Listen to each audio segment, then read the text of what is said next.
Let's start with probably the most what's the word? Slightly flippant question of all, which is kind of the subject of your book and kind of the subject of this talk as well, where Ray Anisahaji asks the very basic question: is it actually important to categorize a virus or as living or dead? Does it actually contribute to anything?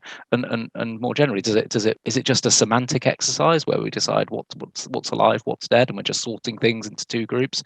Does it actually have a purpose? This kind of quest to search for what it means to be alive? It is important.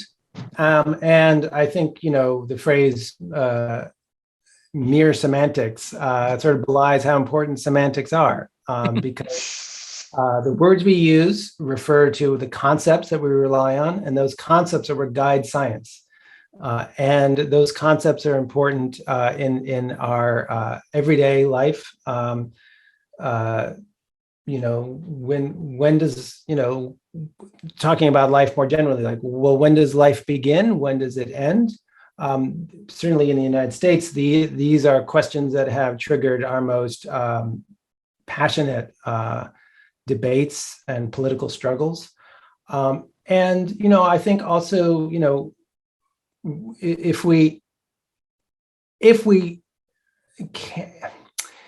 we just think about whether viruses are alive or not as just semantics, well, then that does, for example, like raise questions about whether we are going to be able to find life elsewhere in the universe.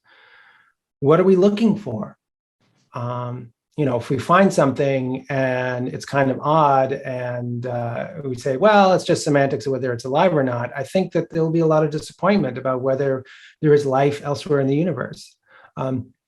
Chances are that life that we find, if we find it elsewhere in the universe, as many people, I'm a big fan of Star Trek, but, I have to have that willing suspension of disbelief to accept that every alien in Star Trek is a Hollywood extra who can fit into pants and a shirt. Like that's not going to be the life that we're going to find. It's not going to be anything like us. And here on Earth, we have things that are really weird, like viruses, so weird that we struggle to decide whether they're alive or not. So we need to get our own house in order, I think, before we start looking for life elsewhere. That's an excellent point. Lawrence asked, and this is something that struck me as someone who's not from a biology background at all.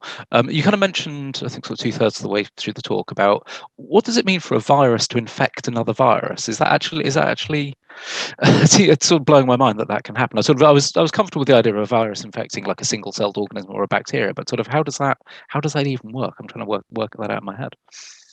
Right. So,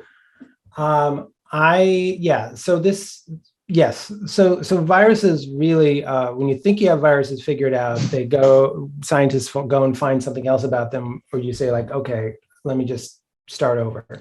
So let me just begin with giant viruses themselves. Okay. So the classic way that viruses were discovered and even defined had been that they're really, really small, like 100 nanometers.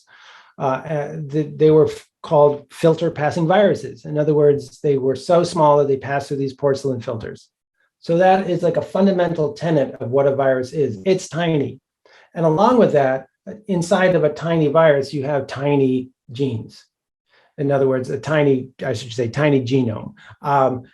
In the sense that, we have 20,000 protein coding genes, maybe 10, 20,000 more genes for RNA molecules. So we got tens of thousands of genes in our genome. A flu virus has, if I recall correctly, 13. There are some viruses that have less than 10. SARS-CoV-2 has, depending on who you talk to, maybe 29 genes, maybe in the 30s. Not a lot. And so there was a big school of thought that because viruses are so tiny, they have these tiny sets of genes there's a limit to what a virus can be. There's a limit to how big its genome can be and how big the virus itself can be. Because maybe there are lots of explanations, like, well, maybe they can't fix their own genomes, so they get lots of mutations if they get too big. it all sounded great. The problem was that there were these giant viruses that people didn't know about until just a few decades ago. In fact, scientists would look at these things and just assume they were some kind of bacteria, even though they actually looked like oversized viruses. So it took a while to realize that they were giant viruses. And then lo and behold, it turns out they're all over the place. And these things can have 1,000 genes, they can have 2,000 genes, they have a huge amount of genes. Some of those genes actually are a part of what's essential to cells. Like some of those genes are actually involved in the ribosome, that protein factory. So there's something very weird going on with these giant viruses. So scientists are studying these giant viruses, and it's all very interesting. And they're looking in these cells, the protozoans that are infected by them. And they're like, hang on, I see another virus in there, a small virus. I always see this small virus with this big virus. And eventually they worked out that what happens is that this giant virus infects a cell. And then somehow these viruses of viruses, these virophages, get into these cells and then get inside of this sort of structure that is built to make new giant viruses, and it hijacks it. So now the giant virus factory is making virophages. So it's a parasite of the giant virus. No one had ever found a virus of a virus before. Now it turns out that these virophages are everywhere, all over the place. They've been here for billions of years. And just one thing, just here's the latest wrinkle with virophages, I'll just add. So scientists have been looking at algae, for example, and they've been looking at the genomes of these algae. Like this is the algae's own genes. They sometimes find virophage genes built in to these algae. When the giant virus infects these algae, the algae itself makes its own virophages. So this is remember, this is a cell that's making its own viruses from its own genes. Those virophages then attack the giant virus. So, where do you draw the line between the virus and its host, and all these different levels of host and parasite, all happening within one cell? It's nuts. So I'm not surprised that the person asking the question was a little confused. You should be confused, but in a good way. Well, I remember reading some thread about people saying, well, the thing about the SARS-CoV virus, it's a really weird virus. But the thing about all viruses is that they're really weird viruses. That there is no kind of standard, particularly, I'm just thinking particularly about human disease viruses, but they all do very weird, strange things that lots of other viruses don't do and act in totally unpredictable ways. Absolutely. So back onto the questions, because there's loads of really, really great ones, actually. So Dan asks, what's a telltale sign of a piece of viral DNA in the genome? How do we actually know that, was it saying what did you say? These, bits of our DNA are actually from viruses. How do we know this? Right. So there's a great question. So if you look, for example, at say HIV, it has a distinctive kind of gene, one gene that encodes a protein that becomes that lots of copies like lock together and form its shell, its capsid. And that has a very distinctive sequence. And if you look in our genome, you will find that. You will. It's not HIV's own capsid gene. It is of a related virus, but it's close enough that you can see the family resemblance.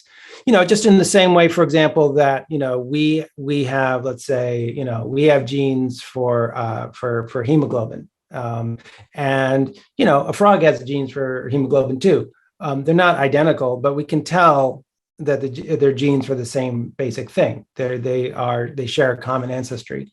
So basically, what scientists do when they look through the human genome for these viral genes is they go along and they say, like, okay, as we go along, does anything really like hit a big match with a viral gene we already know about? Is it so close that it can't be a coincidence? And then we infer that could be a virus gene. It helps then, if it's a really old viral gene, you can confirm that by going and looking at related species. So humans and chimpanzees, you will very often find that same viral gene in the same spot in the genome. But if you go further out, say you look at a howler monkey and you don't find it, and that tells you that the virus came in to the common ancestor of humans and chimpanzees after they split from the ancestors of howler monkeys.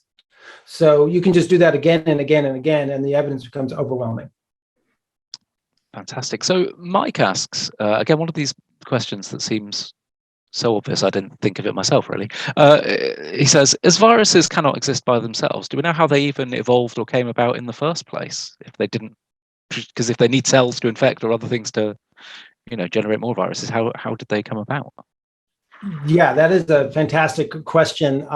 And I wouldn't say that scientists have that all sorted out, but it is starting to really come more into greater focus. So it seems that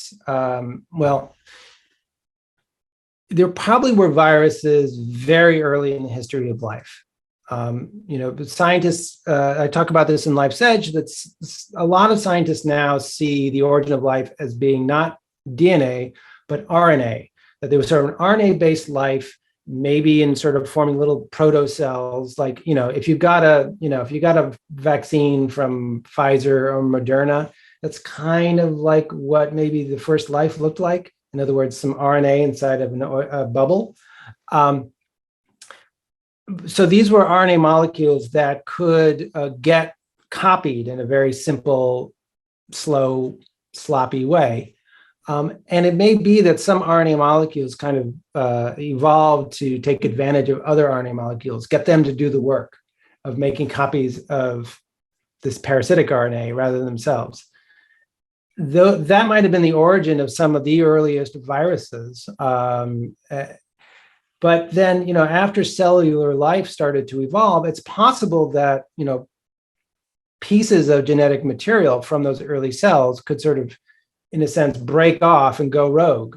If they had a way of hijacking their own cell, maybe to make more copies of them, that might have been the origin of more viruses. There may have been a virus that a piece of a stretch of DNA that included instructions for a protein that could spontaneously form a shell. Boom! Now you've got a way to take that parasitic DNA and send it off out of the cell. So viruses were probably here from the beginning, but they probably have been generated, new ones being generated over billions of years from their hosts. So another question. There's kind of two set of related questions here, I think. One from Peter and one from Martin. Peter says, why do bats and pangolins provide such a major source of viruses? I sometimes hear them called like a viral reservoir or something like that. Yeah. And then Martin kind of adds, could a virus, say, found in a cave spell the end of humankind? I mean, it's tried its best recently, but I don't know if you could sort of answer both of those. Two great questions. I'll take the smaller one first about the bats and the pangolins.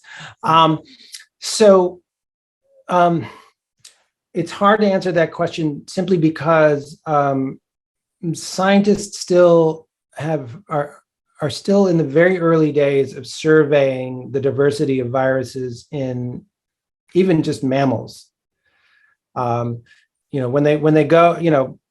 you go into a certain population of mammals in one place, there's a lot of viruses that they have. And some of them cause disease for the animals and some don't. And finding them all and cataloging them all is a lot of work. And you go to another population, maybe of the same species somewhere else, you've got a bunch of other viruses now to add to the list. This has been work that has not, it hasn't gained a lot of, funding. The money that goes into, for example, research, let's say, on cancer, which is obviously very important, is just a huge amount of money compared to the amount of money that's gone into prospecting and understanding viral diversity. So I don't think we can say really that, oh, bats and pangolins are really terrible. There is something interesting about bats. It does seem to be that like there may be something about bats that make them a little unusual. It could be that bats have sort of found a way to sort of make peace with viruses. In other words, they can kind of hold, rather than wiping out the viruses totally, they can just sort of hold them back. And so that they can basically be this sort of mixing vessel for all these viruses, which can then combine with each other in a process called recombination to make even new viruses. But we have to, it's still going to take a lot more work to really answer that question. Now, the second question, the related question is like, could there be a virus that could just wipe us all out hiding in some cave? I doubt it, just because like we're still here, in the sense that, our species is hundreds of thousands of years old. Hominids have been on this planet for 7 million years. Like, we haven't been wiped out yet. And it is very difficult to find an example of one virus that has annihilated an entire species. I do, but we're looking at one virus, the SARS-CoV-2, that has made our lives incredibly difficult, has killed millions of people already, and unfortunately will probably kill millions more. So, and honestly, like SARS-CoV-2, it's not in the scheme of things, it's the viral world has a lot more on offer. Like there could be a lot worse. Which just means we're having such a struggle right now dealing with SARS-CoV-2. As a species, we do have to learn from this experience. We have to be better prepared for the next time around, because there will be a next time, and it'll probably be maybe in the next decade or two. Yeah, I think we're still overdue a flu pandemic, even if we've had a coronavirus pandemic. Yeah.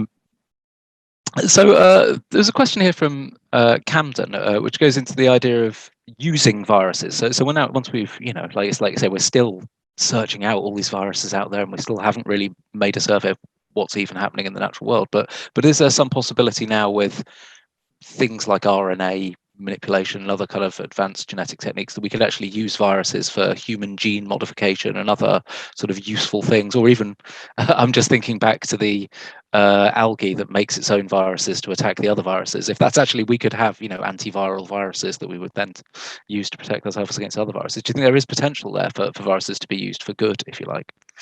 Oh, absolutely, because viruses have been the subject of sort of evolutionary experimentation for billions of years, and they've come up with all sorts of amazing strategies that we're just learning about. So I'll give 3 examples. Okay, so one example is just basically saying like, well, can you just use a virus itself to cure you of a disease? And let's say an infection with bacteria. Increasingly, the answer looks to be yes. This is an idea that it's over a century old. It's called phage therapy. You find a virus that infects the bacteria that is causing a human infection, kill the bacteria, get rid of the infection. It's really only now that it seems to be the scientific establishment is finally really embracing phage therapy, partly because it's become more rigorous and reproducible. So, the National Institutes of Health have put a lot of money now into phage therapy. For people who have infections that are not responding to antibiotics, phage therapy could be hugely important. So that's one example. Can you use viruses for, genetic therapy? Already are. Actually, so some of the gene therapy for hemophilia, forms of blindness, or so on. It's a virus that delivers the genetic payload into cells so that the cells can start to function normally again. We have viruses for vaccines. The Johnson & Johnson vaccine, the Sputnik vaccine, the AstraZeneca vaccine. Those are all viruses. Adenoviruses have been engineered to bring you the spike protein from SARS-CoV-2. The last example I'll give is kind of a one that just came out, which is kind of mind-blowing. It's one of our own domesticated viral proteins. So some virus infected us a long time ago, and we harnessed one of the genes to actually produce a protein that forms one of these little shells, one of these little virus-like capsules. So we use that actually it's likely that we put RNA or proteins in them and then move it from one cell to another. This is sort of cell-cell communication, okay?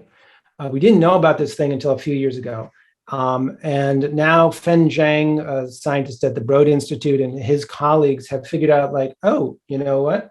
We can take this viral protein shell that is in our own genome, and we can use that. We can like load in CRISPR molecules.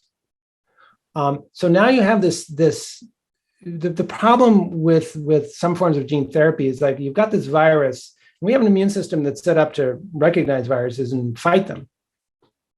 So there's a problem with reactions to them and so on. Here you have a viral vehicle, but it's ours. It's a domesticated viral protein that we use all the time in our own bodies. So if you just harness that and you put your CRISPR molecules into this viral protein, this might be able to revolutionize CRISPR for gene therapy, for cancer therapy, for all sorts of things. Wow, that's amazing. I've got a couple of questions here. A few people quite at the start of the talk actually were asking about kind of other kinds of, what am I trying to say here? Things that are kind of a bit like life, but maybe are they life or are they not life? There's a bit of discussion about fungi, which are kind of weird and different and aren't plants and aren't animals, but they're very much life. But people kind of talking about where they split off from the tree of evolution and how they kind of came about, potentially with viruses involved. So with fungi, I mean, fungi are fantastic and incredibly important to life on Earth. They break down so much dead matter that we're not even aware of everything that they're doing for us. But so if you think of the tree of life, you have what are called eukaryotes. These are things that have cells with a nucleus inside of it. So you have lots of amoeba and other slime molds and stuff branching off, the parasite that causes malaria and so on. And then you have a part of the tree, you have green plants branching off, and then you have from a lineage which later splits to fungi and then eventually to animals. So we're more closely related to fungi than to plants. And we're way more closely related to fungi and plants than we are to bacteria. But they're totally alive. I mean, in that sort of standard intuitive sense, they do metabolism way better than we do. They can eat anything. But they reproduce, but their sex lives are far more sophisticated than ours. You can have fungi that have, it's not just like male and female, but you have hundreds or thousands of what are called mating types, where cells just have to you have to find the right mating type in order to have sex. It's very kinky, very wild, very, very exciting. Oh, so it sounds like a subject for a future talk, I think.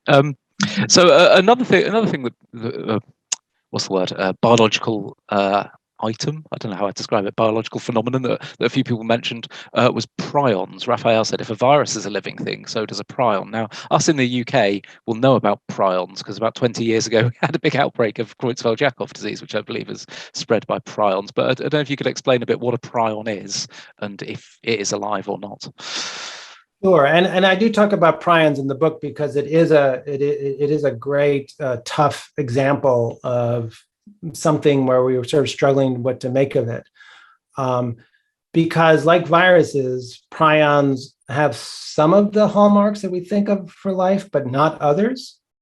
We don't really, we kind of think of life as a very binary thing. It's life or it's not. So if we think of life as having a list of hallmarks, well, you got to have them all or you're not alive, right? And yet, I just talked to you about what a mess that leaves us with viruses. Prions are another example. So a prion is a protein, just a protein. And the trouble that prions can cause is that if they get a sort of deformed, they get misshapen. This misshapen prion protein can come along to another protein like it and deform that as well. And that can go along and do the same thing. And you start to get these clumps of deformed proteins that are not functioning the way they should. Instead, they're creating a lot of damage inside of an organism. So mad cow disease, as it's sometimes known, is a prion that can ravage the brain very slowly over years, but still it's terrible. We luckily had less of an experience with Creutzfeldt-Jakob disease, mad cow disease, as it's sometimes called. But here we're much more aware of something that is affecting deer.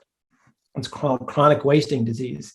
And it's a prion, and it gets into deer, and it's devastating to them. And people are worried that, for hunting, like maybe it's not sort of an open question of how safe it is to eat venison from an infected deer. Because these are proteins and not like a delicate cell or something, it's very hard to get rid of these things. Like the deer will shed them, and they're on the forest floor, and then other deer can pick them up, and they can be just sitting there for months, maybe years. So I wrote an article about chronic wasting disease, and I talked to a wildlife ecologist about, well, what can we do about this? It's spreading across North America like crazy. And he's like, maybe fire. I mean, like that, it's almost something out of Game of Thrones. Like that's maybe like all we can do to get rid of this stuff. So are they alive? Well, they really only have one feature of life, which is reproduction. But it's not even a reproduction in the full sense of the word, because it's not like a new protein is built to match it. It just deforms an existing protein. So it has a tiny little grasp on sort of our conventional sense of what it means to be alive, but enough of one to really like get us thinking like, wow, what is this thing? Florian asked an interesting question where he asks, do you think viruses are accelerators of evolution? Because a virus can mutate very fast and quickly and force more complex species like, humans or whatever, to evolve more quickly. Is that the case? So if you've got a rapidly evolving virus, are then other organisms forced to evolve more quickly to kind of deal with that viral problem? Absolutely, yes. Viruses are engines of evolution. They push us to evolve. Scientists have actually been able to look at our genes and look for evidence of rapid evolution. And they find that many of our proteins have evolved in response to viruses, because there are a few things that can be more powerful in terms of an evolutionary force than a virus, because it kills you. It can kill you. It can either it can even make it stop embryos from even developing. I mean, they're such a huge force, so that mutations that allow us to shield ourselves from the viruses, whether it's with an immune system that can attack them, or whether it's just proteins that the viruses can't grab onto and manipulate, that is hugely important. So yes, I mean, I would, you could argue between that threat of viruses and between viruses being harnessed for new uses, like with the blood orange or the placenta, viruses may be the most important force in all of evolution. I wouldn't disagree after this talk. Richard mentioned something interesting, which is, are transposons a legacy of viral infections? These are jumping genes, DNA sequences that kind of move from one genome to another. And that sounds very like what you were talking about when you were talking about viruses inserting themselves in. Is that kind of part of the same process? Probably. So the thing is that there are lots of what are sometimes called jumping genes or mobile elements. There's lots of pieces of our DNA that don't seem to be sort of like standard genes, like a gene for part of hemoglobin. Like, oh, well, there's a gene and we use that gene to build our hemoglobin in our blood. It does something for us. And then you have these stretches of genes where all they seem to do is kind of like take advantage of our machinery for making new DNA and make copies of themselves. And that copy could then be inserted somewhere else in our genome. So for some of these, they evolved recently enough that it's clear. They have a clear heritage. You can say like, yeah, these are definitely viruses. I can tell you which kind of virus it is. Like this is a bornavirus, and this is a retrovirus, and so on. Then there are others where other of these mobile elements where you're like, well, it kind of looks like a virus. It probably was a virus, but maybe billions of years ago. It's been so long, it's hard to tell.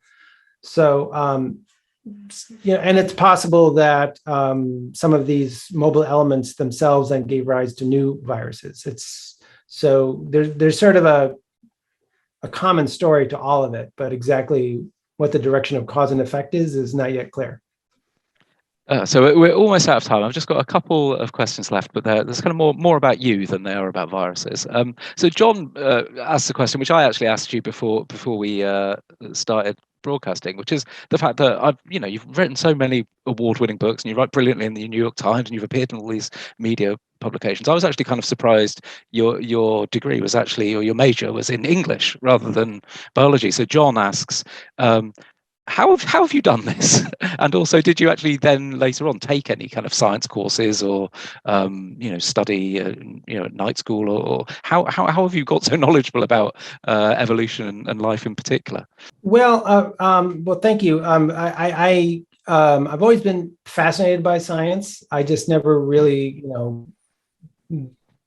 had the desire to become a scientist, but after taking courses in science in college and so on, my track was in writing, journalism, writing books. That's what I wanted to do.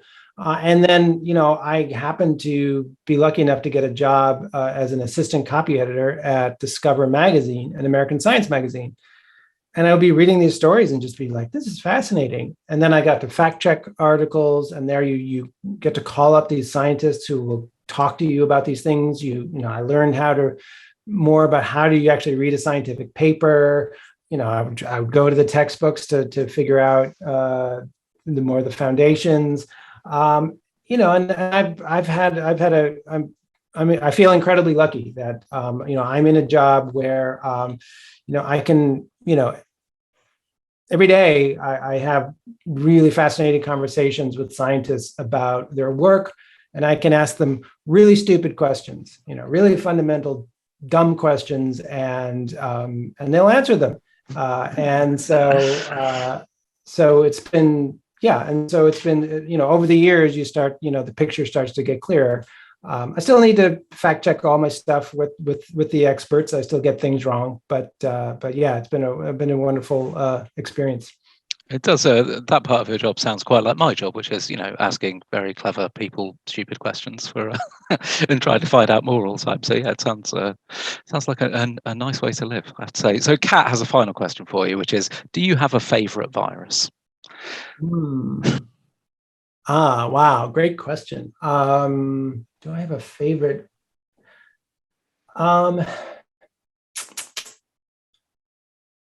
I guess, yeah. All right. Well, I'll pick one we haven't talked about called a baculovirus.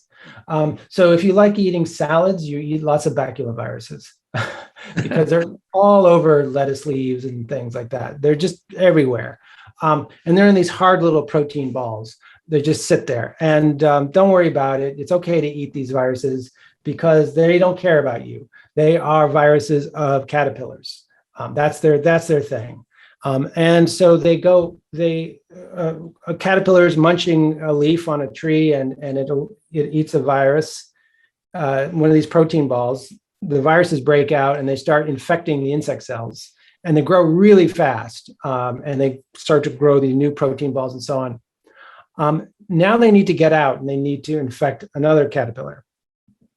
So they've evolved this insanely clever way of doing that. What happens is that it seems that somehow one of their proteins interacts with the nervous system of these caterpillars.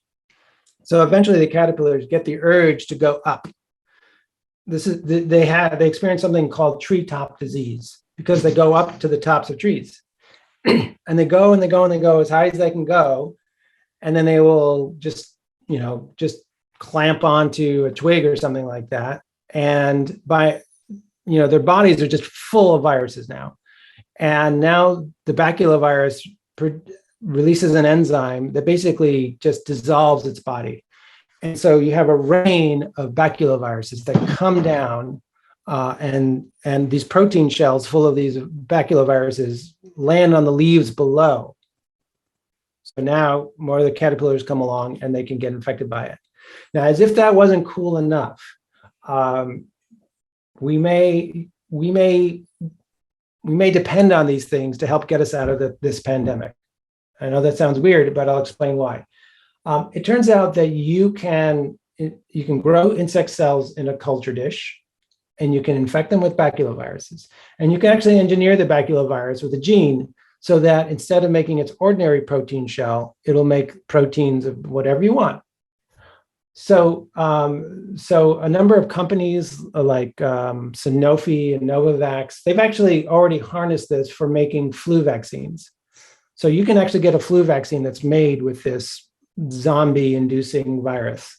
It's already happening. And Novavax and Sanofi and other companies are now using baculoviruses to make COVID-19 vaccines. They're in phase 3 trials right now. In fact, probably in the next few weeks, I'll be reporting on Sanofi's latest results. And it's an incredibly cheap, stable, reliable way to make these things. So people may be getting vaccines with this amazing zombie virus called baculoviruses. Wow, that is absolutely incredible. And I'm so glad there isn't a human baculovirus that causes me to climb up a tree and then disintegrate every time I have a salad. So that's a relief. Well, thank you so much, Carl. I've had a fantastic evening just listening to you talk and answering all the brilliant questions that came in. So thank you all so much out there for joining us. There's been some brilliant questions. There was actually some really great questions I didn't even get around to. So don't feel bad if I didn't quite get around to your question. And just a quick reminder to everyone out there, membership of the Royal Institution is open to absolutely everyone. You don't need any nomination or qualification or anything like that. You just need to like us, like science, want to support our work. And then you can sign up and be a member and join a membership that includes me and Carl Sagan and Michael Faraday and Albert Einstein and loads of other great people. So you can check that out on our website, ragb.org. Also, there's some links to donate to our Just Giving if you've also enjoyed the talk. So, Carl, you had a fantastic slide at the end, which had all your kind of details. But if you could just reiterate those. So if people want to find you on the internet, where can they go? You can go to my website, which is just carlzimmer.com, Carl with a C. And I'm on Twitter, also Carl Zimmer. Fantastic. Well, thank you so much for your time, Carl. I've just had such a great evening, and thank you all so much for joining us. But until next time, good night.